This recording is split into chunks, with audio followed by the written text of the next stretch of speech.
Hello and welcome বন্ধুরা, trading psychology YouTube চ্যানেলে আপনাদের সকলকে জানাই আবার স্বাগত। আজকে আমরা আমাদের চার্ট প্যাটার্নের থার্ড পার্ট শুরু করতে চলেছি, থার্ড ক্লাস। ওকে, থার্ড ক্লাস আমরা আজকে আলোচনা করব দুটো প্যাটার্ন, বাট দুটো সেম বাট অপোজিট প্যাটার্ন। ঠিক আছে, মানে হচ্ছে রাইজিং ওয়েজ আর ফলিং ওয়েজ। এবার দুটো কেন আলাদা কনসেপ্ট বললাম, এরা একসাথে দুটো ফরম্যাটে কাজ করে। এক হচ্ছে রিভার্সাল আর এক হচ্ছে কন্টিনিউয়াস। ওকে, আমরা আজকে টোটাল 4টে প্যাটার্ন সম্বন্ধে আলোচনা করব। ভিডিওটা একটু লম্বা হতে পারে, বাট তবুও আমরা আজকে দুটোই একসাথে কমপ্লিট করব, কারণ দুটো ভিডিও আপনারা একটাতে যদি কম্বাইন করে পেয়ে যান, আপনাদের রাইজিং ওয়েজ আর ফলিং ওয়েজ বুঝতে অসুবিধা হবে না। কারণ আমি যদি দুটো আলাদা আলাদা ভিডিও করি, আপনারা একই বা দুটো সেম রাইজিং ওয়েজ দেখতে পাবেন কি ফলিং ওয়েজ দেখতে পাবেন, বাট দুটোতে আপনাদের মনে হবে যে এই দাদা তো বললো এইটা এরকম হয়, ওটা ওরকম হলো কেন, এটা এরকম, তো গোলানোর একটা ব্যাপার আছে। সেই জন্য আমি প্ল্যান করেছি যে দুটোকেই আমি একটা ভিডিওতেই কমপ্লিট করব।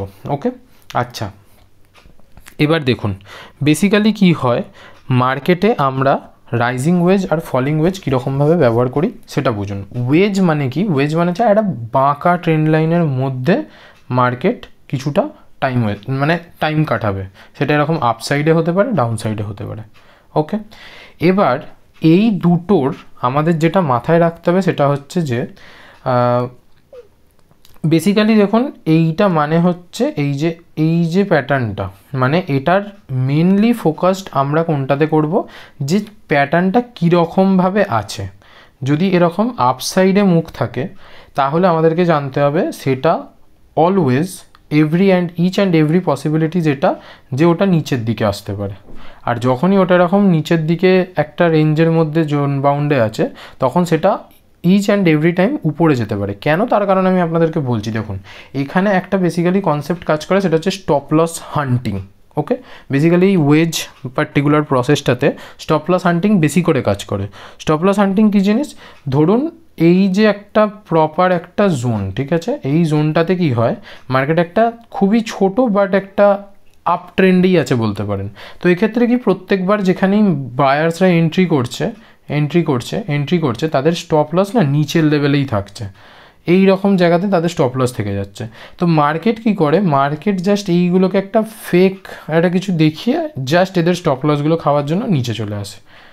সেম কেস অপোজিটের ক্ষেত্রে, মার্কেট ধরুন পড়ছে একটা ছোট্ট রেঞ্জের মধ্যে ধরুন রয়েছে, তাতে প্রত্যেক সেলাররা যখনই অ্যাক্টিভ হবে তখন কি হবে, বায়ার্সরা জাস্ট তাদের স্টপ লস যেগুলোই প্রত্যেকটা সুইংয়ের হাইয়েতে আছে তাদের স্টপ লস খাওয়ার জন্য যা হোক একটা করে উপরে যাবে। এটা কিন্তু মার্কেটের সাইকোলজি, আমরা বুঝি না।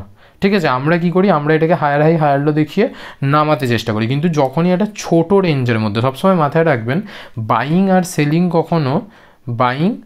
সেলিং যদি প্রপার হয় তাহলে কখনই সেটা ছোট রেঞ্জের মধ্যে হবে না। ওকে, সেটা হলে কিন্তু একটা ইন্টেন্স বা ইম্পালস মুভ আসবে, তারপর একটা রিটেস্টমেন্ট, আবার হয়তো একটা ইম্পালস আসতে পারে, এইভাবে। সেটা কখনোই এই পুরোটার মধ্যে একটা ছোট এরকম একটা এইটুকুনি একটা রেঞ্জের মধ্যে কখনোই থাকবে না।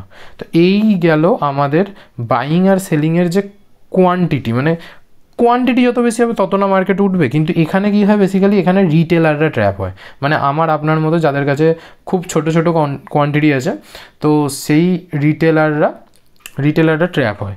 কেন? কারণ তারা তো মার্কেটকে উপরে নিয়ে যেতে পারবে না। উপরে কে নিয়ে যায়, উপরে বা নিচে কারা নিয়ে যায়? বড় বড় প্লেয়াররা। তো বড় প্লেয়াররা সবসময় কী চাইবে, যে মার্কেটের মধ্যে লিকুইডিটি তৈরি করতে। ওকে, লিকুইডিটির কনসেপ্ট নিয়ে আমি একটা ভিডিও বানাবো। লিকুইডিটির থেকেও আগে আমি হয়তো এর পরে যে ভিডিওটা দেবো আপনাদেরকে, সেটা হচ্ছে এফভিজির উপরে, মানে ফেয়ার ভ্যালু গ্যাপ। ওকে, ফেয়ার ভ্যালু গ্যাপ হচ্ছে একটা বিশাল অ্যাডভান্স একটা চ্যাপ্টার, মানে অ্যাডভান্স একটা ট্রেডিংয়ের মডিউল। ঠিক আছে, এইটা আমি যখন আপনাদেরকে দেবো, আপনারা ওই পার্টিকুলার রিটেস্ট ব্যাপারটাকে না খুব ভালো করে দেখতে পাবেন। আপনারা ওই রিটেস্ট ব্যাপারটাকে খুব ভালো করে আইডেন্টিফাই করতে পারবেন, যে হ্যাঁ ঠিক কোথা থেকে আমি রিটেস্ট নিলে তবে আমি আবার বাই নিতে পারবো। ঠিক আছে, সেটা আমি পরের ভিডিওতে আমি আপনাদেরকে বলে দেবো, তারপরে আবার আমি আমার চার্ট প্যাটার্নে ফিরবো। তো এই কনসেপ্টগুলোকে বাদ দিন, এখন মেন কনসেপ্ট হচ্ছে কি যে আমরা রিটেলাররা যেখানেই ট্র্যাপ হব, ঠিক আছে, সেটা এরকম চৌকো বক্সের মধ্যেও হতে পারে বা এরকম বাঁকা বক্সের মধ্যেও হতে পারে। মার্কেট কিন্তু অলওয়েজ আমাদের রিটেলারদের যে থিঙ্কিং তার এগেনস্টেই যাবে, ঠিক আছে। আমরা যখনই এরকম একটা কোনো বক্স দেখব যে এটা হ্যাঁ উপরে যাবে, আমরা এটা জেনে তো আছি যে হ্যাঁ এটা নিচে যায়, এইরকম একটা প্যাটার্ন করলে মার্কেট সবসময় এখানে একটা লিকুইডিটি আর একটা গেইন করে তারপর নিচে আসবে। এইটা হচ্ছে ওভারঅল মার্কেটের কনসেপ্ট। এগুলো পুরো প্রাইস অ্যাকশনের উপর। আমি এই চার্ট প্যাটার্নের কোর্সটা কমপ্লিট, মানে পুরো এই যে চার্ট প্যাটার্নের যে সিরিজটা চলছে এইটাকে আমি কমপ্লিট করে আমি আপনাদের জন্য প্রাইস অ্যাকশনের এটা আনবো, তখন আপনারা বুঝতে পারবেন যে আরও ভালো করে কি হয়। এবার আমি বলে দিই যে কোনটা রিভার্সাল আর কোনটা কন্টিনিউয়াস প্যাটার্ন। ওকে, যখন ধরুন এবার দেখুন আমরা বেসিক্যালি কী শিখলাম যে মার্কেট যখন এরকম প্যাটার্ন তৈরি করে তখন মার্কেট কী করে, তখন মার্কেট অলওয়েজ উপর দিকে যায়। ওকে, সেম প্যাটার্ন মার্কেটে প্রত্যেকবারই হবে, ঠিক আছে। এই যে চ্যানেলটা সবসময় মার্কেটকে উপরের দিকেই নিয়ে যাবে। যদি মার্কেট আগে থেকে উঠে এসেছে তারপরে গিয়ে যদি এরকম একটা চ্যানেল প্যাটার্ন করে তাহলে সেটা হয়ে গেল আমাদের কন্টিনিউয়াস ফলিং ওয়েজ।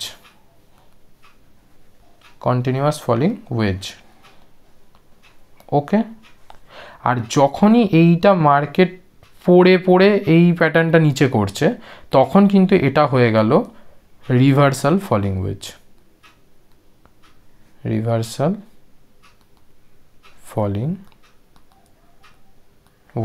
ব্যাপারটা মাথায় ঢুকলো? জাস্ট দুটো কনসেপ্ট, দুটো আলাদা আলাদা জায়গা। চ্যানেল প্যাটার্ন আমরা এটাকে বলি। এই যে চ্যানেল প্যাটার্নটা তৈরি হচ্ছে যখন একটা আপসাইডে র্যালির পরে এই ডাউন সাইডে চ্যানেল প্যাটার্ন বা ফলিং ওয়েজটা তৈরি হচ্ছে তখন সেটা হয়ে যাবে কি কন্টিনিউয়াস। যখন ডাউন সাইডে একটা র্যালির পরে এই সেম ফলিং ওয়েজটা তৈরি হচ্ছে তখন সেটা হয়ে যাবে কি reversal falling wedge. Clear? As simple as that. Same case আমরা যখন রাইজিং ওয়েজকে ট্রেন্ড করব, রাইজিং ওয়েজ মানে এরকম ধরুন যেটা উপর সাইডে আছে, সে সবসময় কী করবে, সে নিচের দিকেই যাবে। সেম কেস এই যে রাইজিং ওয়েজ, এ সবসময় কী করবে, এ নিচের দিকেই যাবে। ওকে, অ্যাজ সিম্পল অ্যাজ দ্যাট। কিন্তু যখন এটা কোনো একটা আপসাইড ট্রেন্ডের একটা হবে, আপসাইডের পর রাইজিং ওয়েজ করবে, তখন এটা কি হয়ে যাবে, রিভার্সাল। ওকে, আর যখন এটা সেম কেসটা ডাউন ট্রেন্ডের পর করবে তখন এটা হয়ে যাবে continuous. As simple as that. মাথায় ঢুকে গেছে কীভাবে কী হচ্ছে? তবু আমি আপনাদেরকে ক্রাইটেরিয়াগুলো আরেকবার বলে দিচ্ছি, ঠিক আছে। তো বেসিক্যালি আমরা কী দেখছি সেটা হচ্ছে যে একটা হচ্ছে ফলিং ওয়েজ, একটু বড় করে দিচ্ছি আমি লেখাগুলো আপনাদের জন্য। এক হলো ফলিং WEIDGE, আরও একটা ফলিং ওয়েজ, একটা হচ্ছে রাইজিং ওয়েজ, আর একটা রাইজিং ওয়েজ। ওকে, এবার ফলিং ওয়েজ যদি আপ ট্রেন্ডের পরে হয়, আপ ট্রেন্ড, আর একটা down trend. Okay, same case এটাও যদি আপ ট্রেন্ডের পরে হয়, আর সেম কেস এটা যদি ডাউন ট্রেন্ডের পরে হয়। তো আপ ট্রেন্ডের পরে যদি ফলিং ওয়েজ হয় সেটা হয়ে যাবে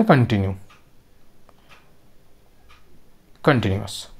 ডাউন ট্রেন্ডের পরে যদি ফলিং হয় সেটা হয়ে যাবে রিভার্সাল। ওকে, সেম কেস আপ ট্রেন্ডের পরে যদি রাইজিং ওয়েজ হয় সেটা হয়ে যাবে রিভার্সাল, আর ডাউন ট্রেন্ডের পরে যদি রাইজিং হয় সেটা হয়ে যাবে continuous. As simple as that. এটাই হচ্ছে আমাদের দুটো ওয়েজের কনসেপ্ট, যেখানে কিনা মানুষ কি ভুল করে, মানুষ বোঝে না যে কোন ওয়েজটা রিভার্সাল আর কোন ওয়েজটা কন্টিনিউয়াস। তো এইটুকুনি ক্লিয়ার, এই চারটে প্যাটার্নকে যদি আপনারা ক্লিয়ারলি বুঝতে পারেন যে যখনই মার্কেট উঠে গিয়ে ফলিং ওয়েজ করছে তখন সেটা কন্টিনিউ, পড়ে গিয়ে ফলিং ওয়েজ করছে তখন সেটা রিভার্সাল, আবার যখনই মার্কেট উঠে গিয়ে রাইজিং ওয়েজ করছে তখন সেটা ডাউন, আর যখনই মার্কেট পড়ে গিয়ে রাইজিং ওয়েজ করছে তখন সেটা কন্টিনিউ। ব্যাস, রিভার্সাল কন্টিনিউ। মাথায় ঢুকে গেছে? এটা ছিল সিম্পল টপিক। এবার আমরা এটাতে এন্ট্রি নেব কি করে। ওকে, আমাদের এন্ট্রির ক্রাইটেরিয়া হচ্ছে যে আমরা মার্কেটে জাস্ট এই যে জোনটা হয়, যে জোনটাকে মার্কেট নিচে ব্রেক করবে, ঠিক আছে, এখানে আমরা যখন এন্ট্রি নিতে যাব আমরা সবসময় ওয়েট করব এই যে লেভেলটা, মানে এটার তো নিচের সাইডে ব্রেকআউট আমরা জানি, মানে ব্রেকডাউন হবে, তো আমরা ওয়েট করবো একটা রেড ক্যান্ডেলের জন্য, ঠিক আছে। তারপরে কী করবো, আমরা তার লোটা মার্ক করব, আর সেই যে পার্টিকুলার ব্রেকআউট ক্যান্ডেল তার হাইটা মার্ক করব। এবার আমরা দেখব যে মার্কেট কতটা নিচে এসে একটা রিটেস্ট করে এর হাইটার উপরে যেন না যায়, না গিয়ে রিটেস্ট করে আবার মার্কেট পড়তে শুরু করছে। ওকে, সোজা কথায় আমরা এরকম একটা জায়গাতে কোনো এন্ট্রি করব যে মার্কেট এরকম ধরুন উঠেছে, জোনটা ব্রেক করেছে, একটু পুলব্যাক দিয়ে আবার পড়ছে ঠিক এইখানে বা এই রকম জায়গাতে, ওই সেম লাইনটার কাছে যদি কোনো আমরা রেড ক্যান্ডেল পাই সেখানে আমরা এন্ট্রি করব। ক্লিয়ার?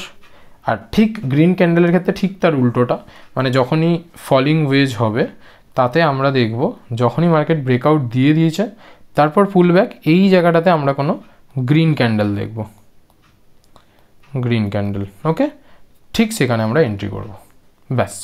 আর আমাদের টার্গেট থাকবে 1:2 তো টার্গেট থাকবেই, বেসিক্যালি রাইজিং ওয়েজ আর ফলিং ওয়েজের যে ডিস্টেন্সটা, এই যে ডিস্টেন্সটা, এই পার্টিকুলার যে ডিস্টেন্সটা, এই এতটার ডবল হচ্ছে টার্গেট থাকে, এতটার উপরে আরও উপরে, এই পর্যন্ত আমাদের টার্গেট থাকে। বাট আমরা 1:2 নেব, নিয়ে তারপরে কি করব, ট্রেলিং করব, যেটা আমি আপনাদেরকে বলে এসেছি। ক্লিয়ার? এই ছিল আমাদের 4টে চার্ট প্যাটার্ন, ঠিক আছে। এই 4টে চার্ট প্যাটার্নকে খুব ভালো করে মাথায় রাখবেন, কারণ এইটা হয়তো হেড অ্যান্ড শোল্ডার খুব রেয়ারেস্ট প্যাটার্ন, ঠিক আছে, রেয়ারেস্ট প্যাটার্ন হচ্ছে হেড অ্যান্ড শোল্ডার। বাট এই যে ওয়েজ, WEDGE, অ্যান্ড বা আপনারা এটাকে চ্যানেল প্যাটার্নও বলতে পারেন, আমি তো এটাকে চ্যানেল প্যাটার্নই বলি, বা যার যেটা মনে হয়। তো এই যে চ্যানেল প্যাটার্ন, এটা কিন্তু খুবই কমন, মানে মার্কেটে আপনারা মাঝে মধ্যেই দেখতে পাবেন, ঠিক আছে। তো সেই জন্য এই প্যাটার্নটাকে ভালো করে আইডেন্টিফাই করে রাখুন, এই প্যাটার্নটা বুঝে যান ভালো করে।